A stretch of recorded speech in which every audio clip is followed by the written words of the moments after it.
What's up guys, Miss Pass here, back with another Star Wars Galaxy of Heroes commentary video, and today we got some exclusive footage of Logray, Paploo, and Wicket. So we're going to kick it off right here with Wicket. We're going to go through the stats, abilities, and then we're going to go into some arena gameplay footage of these Ewoks in action and my thoughts.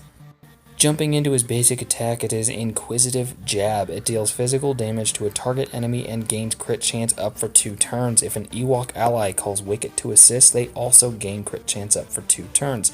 There's a lot of assist synergy with the Ewoks. His first special attack is Forest Ambush. It deals physical damage to all enemies. Ewok allies gain 10% turn meter for each crit hit scored. If you're doing your math right, that's up to 50% in an arena battle. His other special attack is Gorilla Strike. It deals physical damage to target enemy and calls other target ally to assist. If the target ally is an Ewok, Wicket and the target ally gain stealth and crit damage up for 2 turns. Like I said, lots of assist synergy. His unique ability is Furtive Tactics. Wicket gains 10% crit damage for each living Ewok ally and each stealthed ally. At the end of his turn, Wicket has a 50% chance to take another turn. This chance is reduced to 10% if this effect's triggered on the previous turn. Whenever Wicket scores a crit hit, all Ewok allies recover 4% health and 2% protection. That, my friends, is also a Zeta ability. Taking a look at his stats here real quick, he doesn't have a whole lot of health. However, with max gear and some help from mods, he does have a decent amount of protection. His base speed looks like it's about 145, 146, and his potency is meh, and his crit damage is, or his crit chance is actually really good. So that is going to be a plus side for Wicket. Now, moving on to Paploo. Paploo is a tank, and his toolkit is it's a little bit interesting. I have a feeling he's going to be one of those tanks that's just kind of annoying, but he's not quite as annoying as a pre-taunting tank. So his basic attack here, Vigilant Strike, deals physical damage and dispels all buffs from target enemy. Paploo gains defense up for 2 turns. If an Ewok ally calls Paploo to assist, they also gain defense up for 2 turns. Pretty much right there with Wicket. His first special ability is called Diversion. It deals physical damage to a target enemy, inflicts speed down for 2 turns, and gains taunt for 2 turns. His other special ability, Galvanize, dispels all debuffs from Paploo and target other ally. If the target other ally is an Ewok, they are called to assist and gain 10% turn meter. Again, with the assist synergies here. His unique ability is called Don't Hold Back. Whenever Paploo gains a status effect, he recovers 5% health and protection. Whenever Paploo gains stealth, dispel stealth and gain taunt for 2 turns. Paploo has 25% speed whenever he doesn't have taunt active. That's going to be kind of interesting, especially some T-bow synergies there for additional stealth gain. His stats, obviously being a tank, he has a little bit more health than his other Ewok compatriots, along with a little bit higher protection there, and his speed is meh. His crit is actually pretty decent for a tank, so that's very interesting to see. Already you can really tell how much these Ewoks really depend on being in groups with other Ewoks to actually succeed. Logray, his basic attack deals physical damage to a target enemy and gain tenacity up for 2 turns. If an Ewok ally calls Logray to assist, they also gain tenacity up for 2 turns. So right there, just in line with the other ones. His first special ability is called Hypnotize. It dispels all buffs and removes 100% turn meter from your target enemy. It inflicts daze on all enemies for 2 turns. This attack can't be evaded. So great for not only dispelling buffs, but also removing turn meter. His other special abilities, Prophetic Visions. All allies gain 20% turn meter. Ewok allies gain Foresight, Advantage, and offense up for 2 turns. His unique ability is called Shaman's Insight. Whenever an Ewok ally scores a critical hit, Logray gains 5% turn meter. While Logray is active, whenever an Ewok ally scores a critical hit, that ally gains health up for 2 turns. And then all Ewok allies with health up recover 10% health. This ability is a Zeta. Moving right along to Logray's stats here, he is a support character, so don't expect his stats to be absolutely mind-blowing. His health is pretty much right there on par with Wicket. His protection equally right there on par with Wicket. Your speed is not that incredible. His crit, you're looking at Ewoks, man. Ewoks, I guess, are just going to be crit happy little murder bears. And, I'm just going to be real blunt, straightforward. I'm not a fan of Ewoks. I've never been a fan of Ewoks. I think they're ridiculous little characters, but they have incredible synergy. And that is one thing that you pretty much have to give Ewoks, is that they have really good synergy. Now, this arena battle is against a fairly weak Rebel squad, and I can honestly say that I was very unimpressed with the way that this squad reacted to the Ewoks. I think the Ewoks all took like half a dozen turns each before the Rebel squad even got one turn, aside from having a relatively quick Admiral Akbar, but that really didn't have any effect whatsoever. And what was rather interesting was Leia didn't even move, and Leia is usually one of the faster rebels on a rebel squad. Aside from the absolutely pathetic performance of this enemy squad, one thing that you will probably notice here is that Ewoks are essentially death by 1,000 cuts. You do have some single target, single attack hits that are actually doing decent amounts of damage. However, the vast majority of these attacks are under 10,000 damage, and those are crits. So one thing to keep in mind here is that this Ewoks are going to have near zero effect against an enemy squad with a Zeta Barris on it. And I am of the opinion that Zeta Barris, the heal, is very, shall I say, overrated. And then this Sith squad, I think, was pretty pathetic, honestly.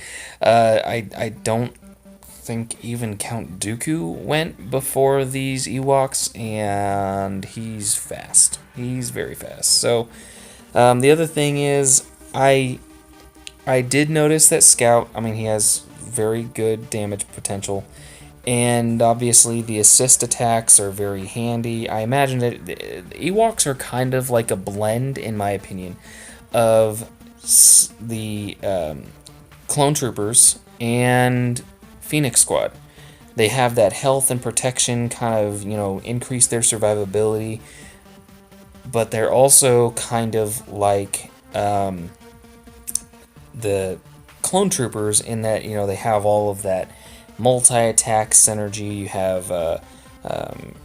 have Cody's call all allies to it, call all clones attack in Chief Chirpa. So honestly, the speed issue, I think, with the way that very high performing arena shards have, almost all players have their squads running at 250, 220 to 240 speed is not uncommon on a lot of characters, arena squads. You're going to have a lot of trouble running Ewoks in, I would say, the top 50 maybe in your arena shard, depending on how mature your arena shard is. So unless you are able to load up your Ewoks to meet that 200 to 250 speed benchmark of your enemies, you're not going to, I think, see a whole lot of Ewoks in the top 20 on your arena shard. Do I think they have potential in the game? Absolutely. Absolutely. With the turn meter synergy, the ability to call target allies to attack is going to be huge. in raids. We're talking Rancor specifically. I see great potential in possibly phase 3 of the tank. I don't have any gameplay footage of the Rancor or phase 3 of the tank. The only footage that they gave us was a phase 2 in the tank, and I really didn't care to really show that footage. I'm not that big of a tank raid or any kind of raid guide video maker. McMole and Arnold T101, they are kind of the ones that really excel at those raid guides. Warrior does pretty good raid guides. I mean, I'll crank out the occasional raid guide video, but all in all, guys, I really try to focus on character reviews, obviously, but I think that you could see some outside non-Ewok characters find their way into an Ewok squad. Namely General Kenobi, because let's face it, General Kenobi can friggin' find his way into any squad, so I definitely see General Kenobi being possible in an Ewok squad. However, other characters that might find their way onto an Ewok squad may be other characters that have that stealth synergy. So R2-D2, especially being light side, he could, give those light side, give Ewoks that, since they are very crit heavy, I could see R2-D2 with his combat analysis being used to buff Ewoks with a cleansing ability here, since they really only have one way to cleanse negative status effects. So I think, besides Ewok Elder, you do have, I believe it was, oh gosh, I can't even remember. So many new abilities to keep track of, but I think you could easily sub R2-D2 in for Ewok Elder and have a pretty good, Galactic War squad or, low-end arena squad with his combat analysis Zeta.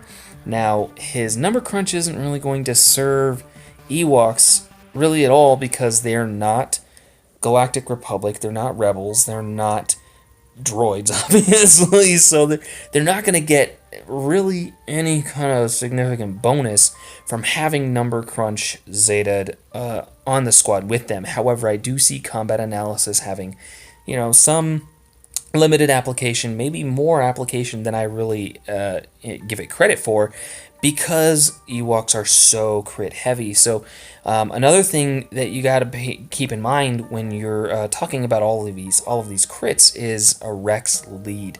A Rex lead squad is probably going to perform very, very well against Ewoks, because, like I said, death by 1,000 cuts, every single tiny little crit that these Ewoks dish out on a Rex lead is just going to serve turn meter to that Rex lead squad. So those are a couple things to keep in mind when you are theory crafting your own Ewok squads and building a squad to perform in any type of the game. So basically, I could see Ewoks being a very solid B squad for for Galactic War. I could see them having limited application in arenas. I'm not one to give out ranks, but I would probably rank Ewoks in arena. Now, this is with very good mods. I could possibly rank Ewoks as a B squad in arena as well,